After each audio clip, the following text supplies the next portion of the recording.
Stay with BBC One for the story of the magic 50p piece. The Queen's Nose is in 15 minutes after the news.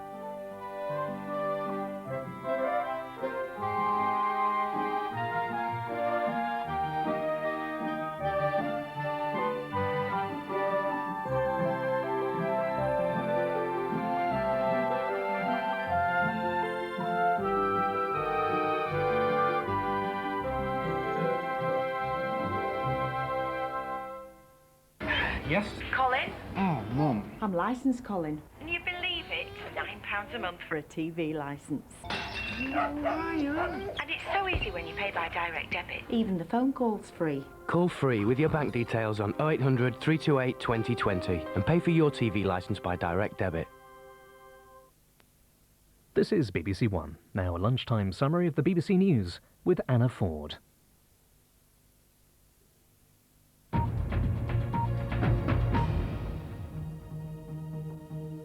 Good afternoon. The hijackers of an Indian Airlines plane in Afghanistan have dropped two of their key demands. They were calling for £130 million in ransom money and the release of the body of a Kashmiri separatist killed in India. 160 passengers have now spent 6 days on board the aircraft at Kandahar airport. India is now calling it a battle of patience. Its negotiating and relief team has been at Kandahar airport for 48 hours.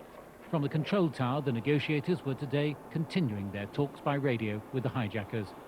Caught in the midst of it, behind the blacked-out windows of the Indian Airlines plane, the 160 passengers and crew, now with 6 days of physical and psychological strain behind them.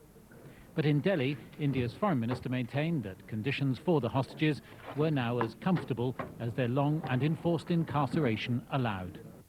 Maximum possible attention has been paid to hygiene and sanitation inside the aircraft.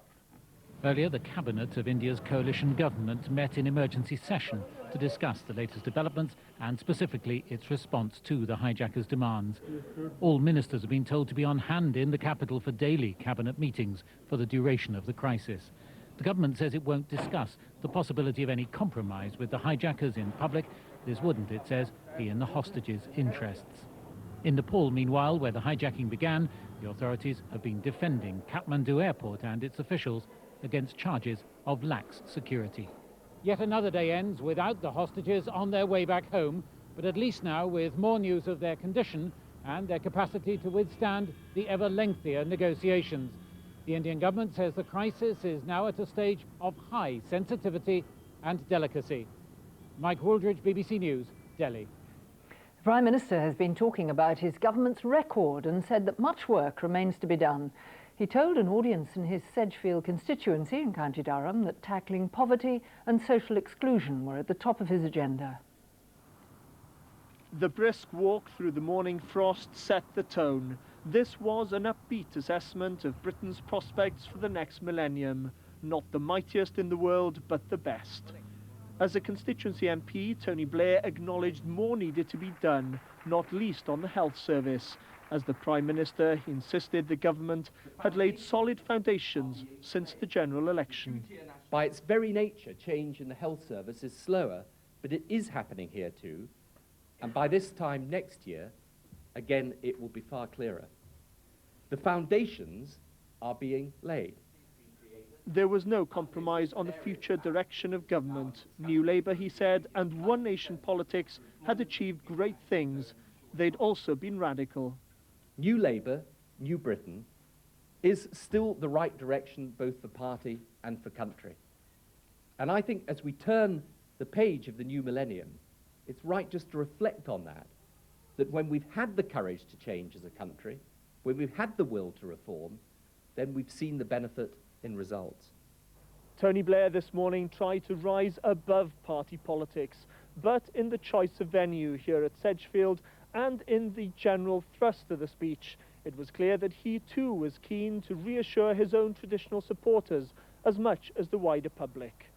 Gitta Hari, BBC News, Sedgefield. In France, thousands of troops have been called in to help deal with the aftermath of the storms there. Winds of up to 200 kilometres an hour have left large parts of the country without power. More than 100 people across Europe have died in the atrocious weather, including 11 people killed in avalanches in Austria. At least 2 million French homes have no power at the moment. The storms have knocked out a quarter of the national grid. The winds responsible touched 200 kilometres an hour in places. The worst hit areas are in central France. Thousands of people have been warned they face seeing in the millennium by candlelight, though an international effort to repair the damage is underway. Electricians from several European countries, including Britain, are involved. Widespread flooding has also been caused by the storms. 2 of them in 3 days have now killed an estimated 120 people across Europe. 9 of those were German skiers, caught off-piste by an avalanche in the Austrian Tyrol as they made for an alpine lodge to see in the new year. The tragedy struck just 15 kilometres from Galtour, where a massive avalanche killed 31 in February. A helicopter tried repeatedly to reach almost 40 skiers sheltering in the mountain hostel. Conditions were appalling. No sight. It is a so-called white out. You only have white on the left, right, hand side, up and down. It's all white, so it's at the moment it's too dangerous. Eventually, the airlift of stranded holidaymakers was able to begin. The same bad weather's being blamed for an oil tanker running aground in the Sea of Marmara off the Turkish city of Istanbul. It snapped in 2 and the bows sank. Fuel has been spilt, according to local reports, but the Russian tanker was carrying only hundreds rather than tens of thousands of tons. George Eakin, BBC News. Prosecutors in Bonn want to investigate the former Chancellor Helmut Kohl, who's suspected of accepting anonymous campaign donations. Mr. Kohl has admitted receiving up to $1 million in cash contributions when he was leader of the CDU party, but he won't name the donors. Anonymous party contributions are illegal in Germany. A search has begun for the winner of the National Lottery's largest ever unclaimed prize. The ticket, worth £5 million, was bought in Essex for the lottery's 5th birthday super draw in November. Players are being urged to check their old tickets to see if they're sitting on a fortune. They don't know it yet, but someone in Britain won't have to return to work after the festive holidays. Should they so desire it, a life of Caribbean cruises is theirs for the taking. The winning numbers were drawn during the lottery's £20 million 5th birthday super draw on the 20th of November. 3 people have come forward to claim their £5 million prizes, but the 4th winner is proving elusive. The missing ticket was bought in Essex. Lottery organisers are determined to trace the mystery buyer. This is an awful lot of money. They've already lost out on somewhere in the region of £29,000 in interest alone on a prize of this size. We don't want people to miss out anymore. They could have already had a fantastic Christmas with this and be flying off somewhere exotic for the millennium if they'd come forward. So we do want to urge people, please, the money is there, the champagne's on ice, we're waiting for them to come in. We very much want to pay this out as a prize. Well, it could be you, but with odds of 14 million to 1 against the jackpot win, it is rather unlikely. But someone somewhere in Britain is unwittingly a potential multi-millionaire. John Brain, BBC News, Central London. The Moors murderer, Myra Hindley, has undergone more tests in hospital after being found semi-conscious in her cell at High Point Prison in Suffolk. She was admitted to the West Suffolk Hospital in Bury St Edmunds yesterday. Officials are refusing to confirm reports that she's had a stroke, but say her condition isn't life-threatening.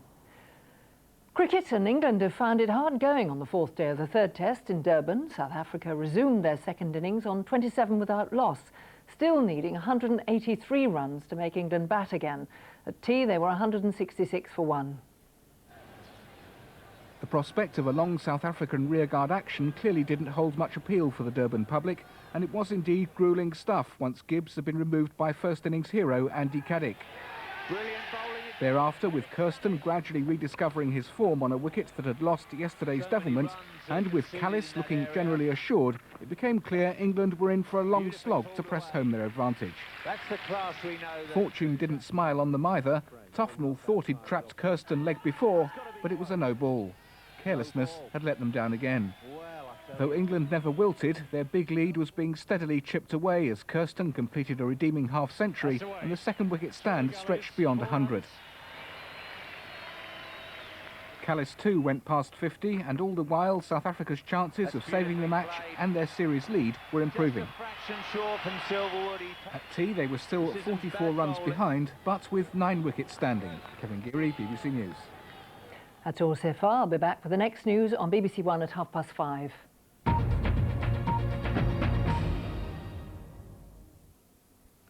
Good afternoon to you. Well, the weather is slowly easing in continental Europe, but there's more rain now showing up across Spain and Portugal. That's going to influence the weather for people off to the Mediterranean for the next few days. So for New Year's Eve, for example, down on Friday, we're going to see these areas of rain and thunderstorms pushing eastwards through North Africa, through Italy, and some heavy snowfall, likely some blizzards too, up across the Balkans in a couple of days' time. Well, back home, things are about to change. We've got this little ridge of high pressure, still cold winds coming down from the northwest, but we are going to see these weather fronts coming in from the Atlantic. They're going to bring bands of cloud and rain spilling southeastwards over the next couple of days. That's the one following as well for New Year's Eve itself, and pretty windy too up in the far north. A few showers still scattered around the edges, not too many inland. Most places in fact will be fine and bright this afternoon. Further spells of sunshine to come, just a few wintry showers about into Norfolk, for example, North Wales, and a few still left across northern parts of Scotland. But it is pretty chilly. Temperatures typically 4 degrees on the eastern side of England, about 7 or 8 perhaps in the sheltered parts of the West Country this afternoon. But a fairly widespread frost developing quickly this evening. I think there's going to be a lot of ice on the cars once again, but temperatures later on will start to rise across Northern Ireland and Western Scotland as we see the wind freshening, and then we'll see the rain piling in as well. It's going to be pretty wet, and the forerunner to that band of rain will be snow across the higher parts of Scotland in particular, and maybe some freezing rain as well further down. And then we're going to find that band of rain spilling southwards during tomorrow. For a while though, it'll be bright in the southeastern corner, but freezing fog could be a little bit low to clear, but eventually it will spill southwards later in the day. Bye for now.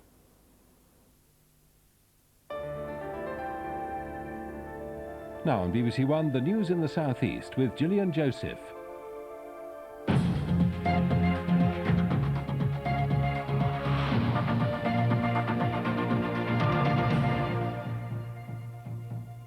Good afternoon.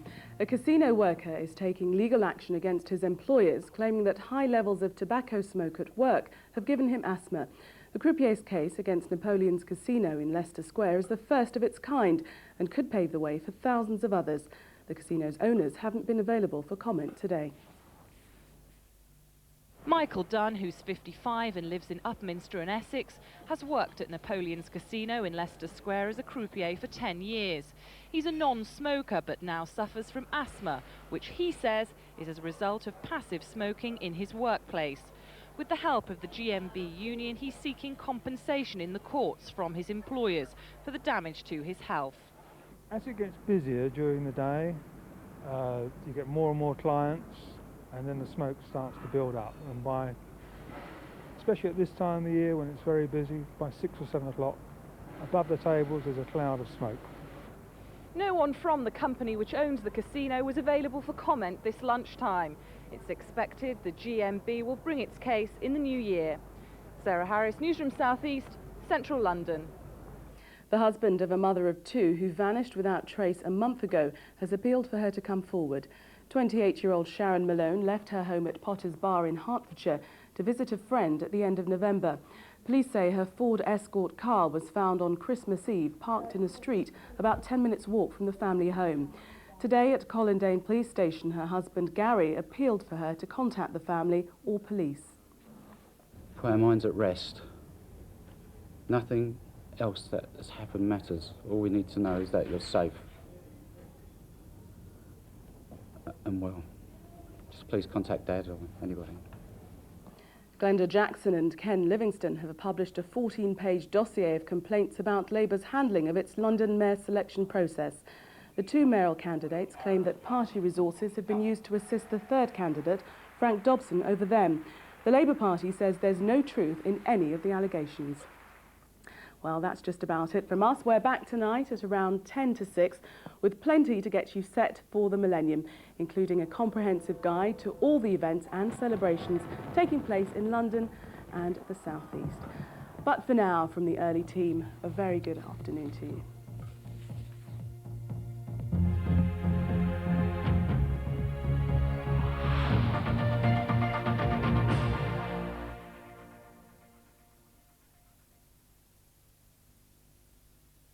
Who is it? Who's there? Have you ever seen a ghost? Someone's after me. Who? A hunter? A ghost hunter. It's still exciting, but frighteningly dangerous. I feel a lot safer here with you. And this house could do with a little bit of haunting. But could you keep a secret? You can't tell anyone because of this ghost hunter. Yeah, he'll do anything to get William in a jar. Anything at all. The Ghost Hunter starts Tuesday at 5:10 on CBBC One. You look like you've seen a ghost. If everything you wished came true, what would you wish for? Now on BBC One, Magical Adventure with the Queen's Nose.